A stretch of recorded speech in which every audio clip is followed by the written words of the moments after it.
সুপ্রভাত বন্ধুরা, আজ হলো 23 জুলাই, 6 শ্রাবণ, 8 সফর, বৃহস্পতিবার। আজকের সকালের বিশেষ বিশেষ খবরগুলি হলো: এবার বিপদসীমা ছাড়ালো কুশিয়ারা নদী, শ্রীভূমিতেও আতঙ্কে মানুষ, 25 জুলাই পর্যন্ত হলুদ সতর্কতা জারি। আবার শ্রীভূমি তথা করিমগঞ্জে অরুণোদয় 3 প্রকল্পে ব্যাংক অ্যাকাউন্টের সঙ্গে আধার লিঙ্ক করার আহ্বান। টাকা পাওয়ার জন্য আপনার আধার কার্ড এবং ব্যাংক অ্যাকাউন্টে ডিবিটি সংযুক্ত রয়েছে কিনা তা একবার যাচাই করে দেখুন। দিল্লির আন্দোলনে অতিরিক্ত বল প্রয়োগ নিয়ে পুলিশের জবাব চাইল হাইকোর্ট। ছাত্রছাত্রীদের আন্দোলনে পুলিশি অত্যাচার, সিসিটিভি ফুটেজ সহ ভিডিও সংরক্ষণের নির্দেশ দিল্লি হাইকোর্টের। রাহুল গান্ধীর কথিত অগণতান্ত্রিক আচরণের প্রতিবাদে গৌহাটিতে বিজেপির বিক্ষোভ। বিধানসভায় শিক্ষা ব্যবস্থার সংকট নিয়ে সরব আমিনুর রশিদ চৌধুরী। শিক্ষক সংকট, বিদ্যালয় একত্রীকরণ, অবকাঠামোর দুর্বলতা এবং ডিজিটাল শিক্ষার সীমাবদ্ধতা নিয়ে সরকারের দৃষ্টি আকর্ষণ। বন্যার বিভীষিকা রাজ্যে, মৃত 41 জন, নিখোঁজ শতাধিক। রাজ্যের 11টি জেলায় আক্রান্ত 7 লক্ষ মানুষ, সম্পূর্ণ ধ্বংস 400-র বেশি বাড়ি। বন্যা দুর্গতদের পাশে মুখ্যমন্ত্রী, নৌকা চড়ে কবলিত এলাকা পরিদর্শন। মৃতদের পরিবারকে 4 লক্ষ টাকা করে ক্ষতিপূরণ দেওয়ার ঘোষণা মুখ্যমন্ত্রী হিমন্ত বিশ্ব শর্মার। শিলচরের জন্য একাধিক রেলের দাবি কেন্দ্রীয় রেলমন্ত্রীর কাছে তুলে ধরলেন পরিমল শুক্লবৈদ্য। এবার নিট প্রশ্নপত্র ফাঁস নিয়ে আলোচনায় রাজি কেন্দ্র, ধর্মেন্দ্র প্রধানের ইস্তফায় অনড় বিরোধী অচল সংসদ। যন্তর মন্তরে এসে আলোচনায় বসতে হবে সরকারকে, স্পষ্ট বার্তা সিজেপির। নরেন্দ্র মোদীর 10 বছরে 152টি পরীক্ষার প্রশ্নপত্র ফাঁস, তোপ রাহুল গান্ধীর। বন্যার ধাক্কা কাটিয়ে দ্রুত রেলপথ পুনরুদ্ধারে তৎপরতা। শিলচরে প্রাক্তন সহকর্মীর কণ্ঠে এআই করে প্রতারণা, সাইবার প্রতারণায় হাফিজ দূরদর্শন আধিকারিকের 56,000 টাকা। বাঙ্গা বাঁধ, বরিবন্ধ, গান্ধাইমুখে ফের বন্যাতঙ্ক তাড়া করছে নদীর পার্শ্ববর্তী এলাকার বাসিন্দাদের। এবং থাকবে আজকের বরাক উপত্যকার 3 জেলার আবহাওয়ার খবর। তাহলে বিস্তারিত খবরে যাওয়ার আগে অবশ্যই ভিডিওটিতে একটি লাইক করে চ্যানেলটি সাবস্ক্রাইব করে পাশের বেল আইকনটি বাজিয়ে রাখবেন এবং ফেসবুক পেজটি ফলো করে ভিডিওটি অবশ্যই শেয়ার করবেন যাতে সঠিক তথ্যগুলো সবার কাছে পৌঁছাতে পারে। এবার শুনুন আজকের খবরগুলির বিস্তারিত। প্রথম খবর, শ্রীভূমি তথা করিমগঞ্জে অরুণোদয় 3 প্রকল্প নিয়ে ব্যাংক অ্যাকাউন্টের সঙ্গে আধার লিঙ্ক করার আহ্বান। শ্রীভূমি পুরো এলাকায় অরুণোদয় 3-এর সুবিধাভোগীদের ব্যাংক অ্যাকাউন্টের সঙ্গে আধার লিঙ্ক করার আহ্বান জানানো হয়েছে। পুরসভার এক্সিকিউটিভ অফিসার এক বিজ্ঞপ্তির মাধ্যমে জানিয়েছেন, যারা এখনো পর্যন্ত আধার কার্ডের সঙ্গে ব্যাংক অ্যাকাউন্ট লিঙ্ক করেননি তাদের অতি সত্বর ব্যাংকে গিয়ে বা পার্শ্ববর্তী সিএসপি সেন্টারে গিয়ে আধার লিঙ্ক করতেই হবে। সকল উপভোক্তাকে অনুরোধ করা হচ্ছে আপনার আধার কার্ড এবং ব্যাংক অ্যাকাউন্টে ডিবিটি সংযুক্ত রয়েছে কিনা তা একবার যাচাই করতে হবে। আগস্ট মাস থেকে আবার অরুণোদয় প্রকল্পের টাকা দেওয়া শুরু হবে। যদি আপনার ব্যাংক অ্যাকাউন্টে ডিবিটি লিঙ্ক না থাকে তাহলে অরুণোদয় প্রকল্পের টাকা আপনার অ্যাকাউন্টে জমা হবে না। দিল্লির আন্দোলনে অতিরিক্ত বল প্রয়োগ নিয়ে পুলিশের জবাব চাইল হাইকোর্ট। এবার ছাত্রছাত্রীদের আন্দোলনে পুলিশি অত্যাচার নিয়ে সিসিটিভি ফুটেজ সহ ভিডিও সংরক্ষণের নির্দেশ দিল্লি হাইকোর্টের। সংসদ ভবনের অভিমুখে আন্দোলনকারীদের উপর পুলিশের অতিরিক্ত বল প্রয়োগের অভিযোগে উত্তাল হল আদালত কক্ষ। ককরৌচ জনতা পার্টির সংসদ অভিযান চলাকালীন সংঘাতের ঘটনায় কেন্দ্রীয় সরকার ও দিল্লি পুলিশকে 4 সপ্তাহের মধ্যে জবাব পেশের নির্দেশ দিল দিল্লি হাইকোর্ট। প্রধান বিচারপতি ডি.কে. উপাধ্যায় এবং বিচারপতি তেজস কারিয়ার ডিভিশন বেঞ্চ স্পষ্ট জানিয়ে দিয়েছে, পুলিশি অভিযানের সমস্ত সিসিটিভি ফুটেজ, ভিডিওগ্রাফি এবং আনুষঙ্গিক নথিপত্র অবিলম্বে সংরক্ষণ করতে হবে। বিপদসীমা ছাড়ালো কুশিয়ারা নদী, শ্রীভূমি তথা করিমগঞ্জেও আতঙ্কে মানুষ।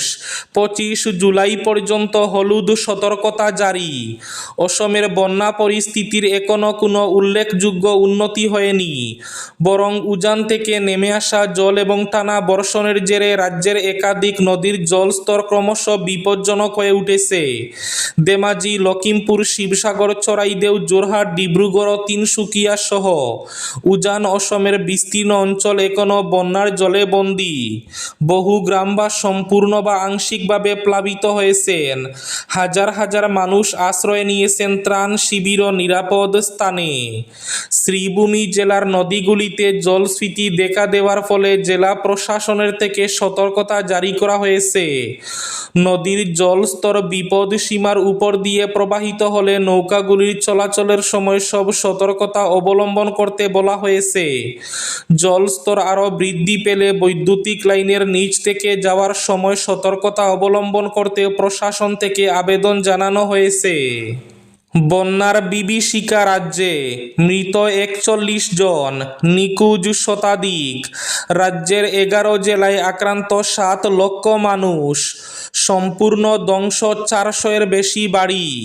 বানবাসীদের মধ্যে হাহাকার, বন্যা দুর্গতদের পাশে মুখ্যমন্ত্রী। নৌকা চড়ে কবলিত এলাকা পরিদর্শন মুখ্যমন্ত্রী হিমন্ত বিশ্ব শর্মার। মৃতদের পরিবারকে 4 লক্ষ টাকা করে ক্ষতিপূরণের ঘোষণা মুখ্যমন্ত্রীর। টানা বৃষ্টিতে ক্রমশ ভয়াবহ হয়ে উঠেছে অসমের বন্যা পরিস্থিতি। বুধবার সন্ধ্যা পর্যন্ত সরকারি হিসাবে বন্যায় মৃত্যু বেড়ে দাঁড়িয়েছে 41 জনে। সরকারি সূত্র মতে বুধবারে নতুন করে 10 জনের মৃত্যু হয়েছে। শুধু গত 24 ঘন্টাতে প্রাণ হারিয়েছেন 27 জন, নিখোঁজ শতাধিক। রাজ্যের 11টি জেলার অন্তত 7 লক্ষ মানুষ বন্যার কবলে পড়েছেন। এদিকে মুখ্যমন্ত্রী হিমন্ত বিশ্ব শর্মা বন্যা দুর্গত মানুষের পাশে দাঁড়াতে নিজেই শিবসাগর ও চড়াইদেউ জেলার প্লাবিত এলাকায় পৌঁছে গেলেন। এনডিআরএফ ও এসডিআরএফ এবং জেলা প্রশাসনের আধিকারিকদের সঙ্গে নৌকায় করে বন্যা কবলিত বিভিন্ন এলাকা ঘুরে দেখেন তিনি। পরিদর্শন শেষে মুখ্যমন্ত্রী ঘোষণা করেন, বন্যায় মৃত প্রত্যেক ব্যক্তির পরিবারের হাতে 4 লক্ষ টাকা করে এককালীন আর্থিক সাহায্য দেওয়া হবে।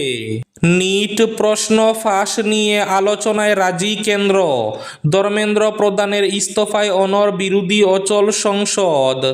যন্তর মন্তরে সে আলোচনায় বসতে হবে সরকারকে, স্পষ্ট বার্তা সিজেপির। সোনম ওয়াংচুককে অনশন ভাঙার আর্জি অভিজিৎ দীপকের। নিট ইউজি 2026-এর প্রশ্নপত্র ফাঁসের অভিযোগকে কেন্দ্র করে বুধবারও অচল রইল সংসদের বাদল অধিবেশন। টানা তৃতীয় দিনের মতো লোকসভা এবং রাজ্যসভার কার্যক্রম বারবার মুলতবি করতে হয়। কেন্দ্রীয় শিক্ষামন্ত্রী ধর্মেন্দ্র প্রধানের পদত্যাগের দাবিতে অনড় বিরোধীরা, আর সেই কারণে সংসদে স্বাভাবিক কাজকর্ম শুরু করা সম্ভব হয়নি। কেন্দ্রীয় সরকারের তরফে বারবার এই বিষয়ে সংসদের উভয় কক্ষে আলোচনার প্রস্তাব দেওয়া হলেও তাতে কর্ণপাত করেনি কংগ্রেস সহ তামাম বিরোধী শিবির। বুধবার অধিবেশন শুরু হতে লোকসভায় নিট প্রশ্নপত্র ফাঁস এবং আন্দোলনরত পড়ুয়াদের উপর পুলিশি বল প্রয়োগের প্রসঙ্গ উত্থাপন করেন কংগ্রেস সাংসদ কেসি বেণুগোপাল। এদিকে নিট প্রশ্নপত্র ফাঁস নিয়ে কেন্দ্র এবং ককরৌচ জনতা পার্টির মধ্যে টানাপোড়েন অব্যাহত। সরকারের তরফে আলোচনার প্রস্তাব এলেও তা নিজেদের শর্তে গ্রহণের কথা জানিয়ে দিল সিজেপি। দলের স্পষ্ট বক্তব্য, কোনো মন্ত্রী বা সরকারি দফতরে নয়, আলোচনা হলে তা যন্তর মন্তরেই হবে। রাহুল গান্ধীর কথিত অগণতান্ত্রিক আচরণের প্রতিবাদে গৌহাটিতে বিজেপির বিক্ষোভ।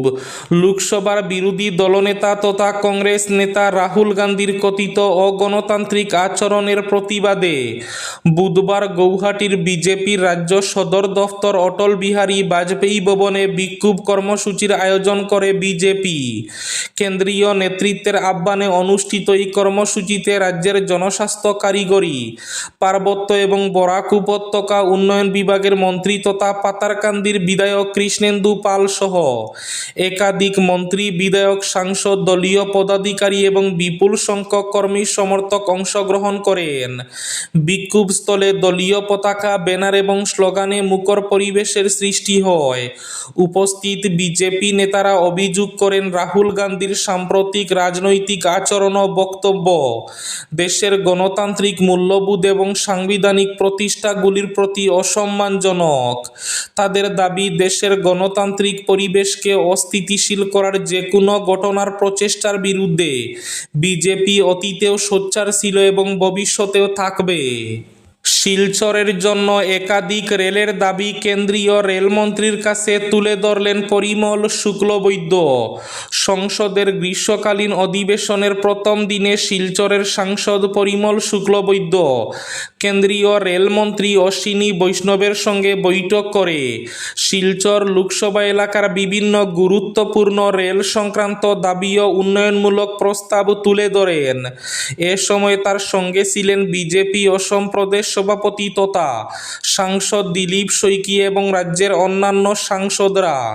বৈঠকে পরিমল শুক্লবৈদ্য শিলচর ও দক্ষিণ পূর্ব আসামের যাত্রীদের দীর্ঘদিনের দাবি তুলে ধরে শিলচর দিল্লি নতুন রাজধানী এক্সপ্রেস চালুর আবেদন জানান।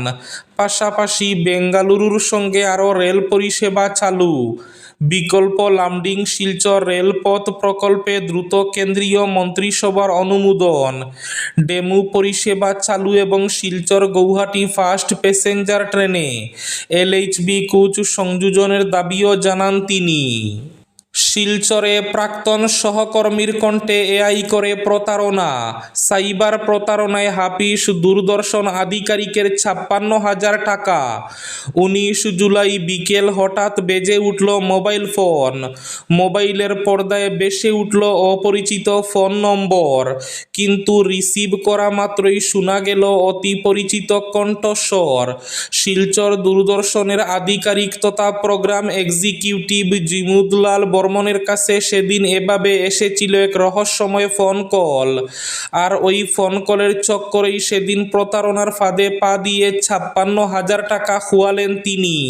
বিধানসভায় শিক্ষা ব্যবস্থার সংকট নিয়ে সরব বিধায়ক আমিনুর রশিদ চৌধুরী।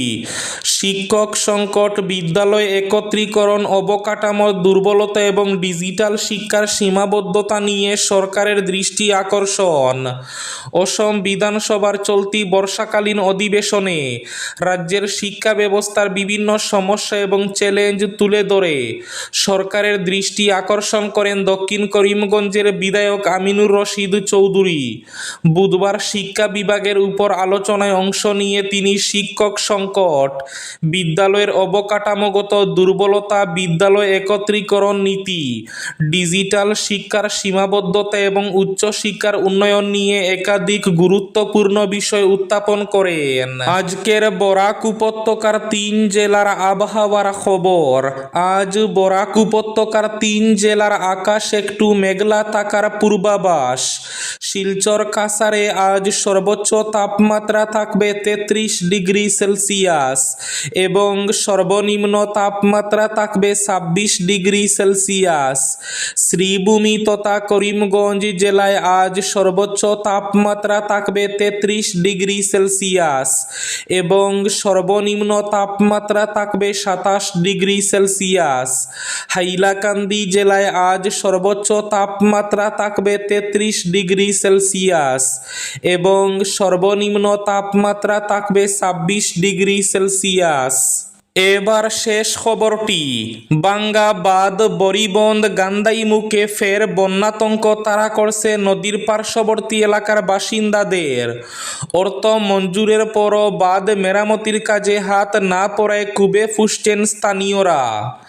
নদীর জল এখনো বিপদ সীমা অতিক্রম করেনি, তারপরও বন্যাতঙ্ক তাড়া করেছে স্থানীয়দের। কারণ নদীতে জলস্ফীতি দেখা দিলে বরিবন্দে ভাঙ্গা বাঁধ দিয়ে লঙ্গাই নদীর জল সহজে জনপদে ঢুকে পড়বে। এমনই আশঙ্কার কথা আজ সংবাদ মাধ্যমের সামনে তুলে ধরে জেলা প্রশাসন ও জল সম্পদ বিভাগের নিষ্ক্রিয়তার বিরুদ্ধে রীতিমতো গর্জে উঠলেন স্থানীয়রা। এই ছিল আজকের সকালের বিশেষ বিশেষ খবরগুলি। ভিডিওটি অবশ্যই লাইক করে শেয়ার করে দেবেন।